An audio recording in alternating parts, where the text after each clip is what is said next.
Branningham. This week I'm going to give you just a little bit of a lesson and an exercise that you can do.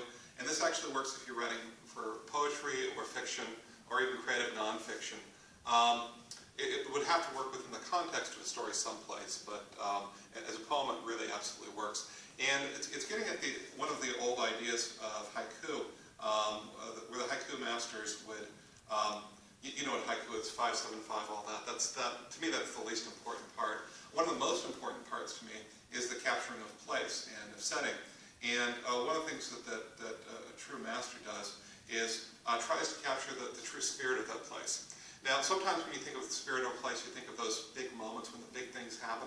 But that's not truly what that place is. A place, most naturally, is that place where the way it is commonly, right? The way that what usually happens is going on.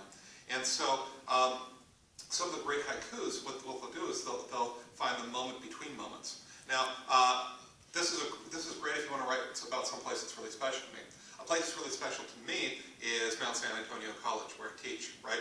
And I think of, okay, well, there's two ways of thinking of Mount San Antonio College. One is the big events, right? We have a big weekend event coming up called Writers Weekend. Actually, when this posts, it'll be passed.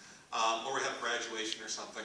But that's not what I love about this place. I love those moments between moments, right? I love walking around campus when classes are going and seeing students just kind of hanging out and talking and really learning stuff and having great moments. And so if I'm going to write a poem about this place, I'd probably capture that moment. And what I'm going to try to do is find just concrete details. I'm not going to write a haiku, right? I'm going to write just a poem that's kind of inspired by that spirit. And I'm not going to write it now because I want this video to be short. But what I'm going to start doing is conceiving of what does Mount Sac look like normally, right? What makes it special? And okay, so we're in the San Gabriel Valley, so I'm going to start off with just the heat. San Gabriel, well, we're in April now and it's 89 degrees or something. It's always hot here. But kind of like it, I've grown to love it, right? So we've got the heat, and it's a special kind of valley heat, right? If you're not in the Los Angeles area, you don't know what a Santa Ana wind is. But it's a very, very dry Scirocco that comes through, and the humidity will go down to 5% or 2%. That's what we're feeling right now. We've got the Santa Ana heat going. Santa Ana wind going. Okay, so I'm going to have the Santa Ana winds. And they've got to be blowing through something. So one of the things I love to see is I love to go out there and I love to see two students sitting there talking. And so I'm going to think of the two students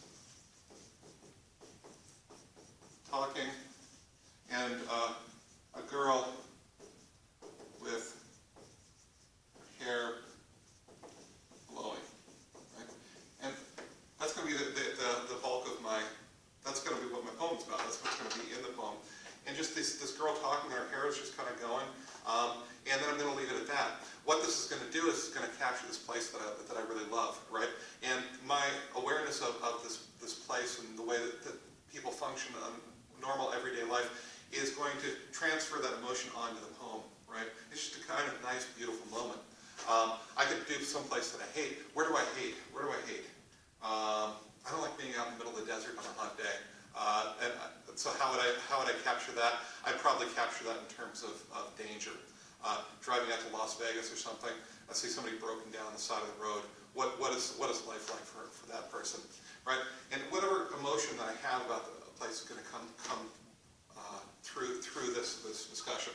Okay, so here's the assignment for you, and you can post it down below in the comment section. And the assignment is to write a very quick poem like this. Now here's the thing. If you're going to write this kind of poem, it's not going to be a long thing. Haikus are short by nature. But you're going to focus on the specific details. I don't want to hear any words like happy, sad, that sort of thing.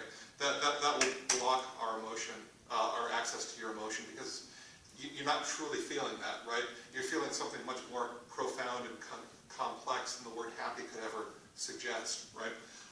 And so you're just going to capture that thing in that brief little moment. Post down below, and I'll comment. We can all comment.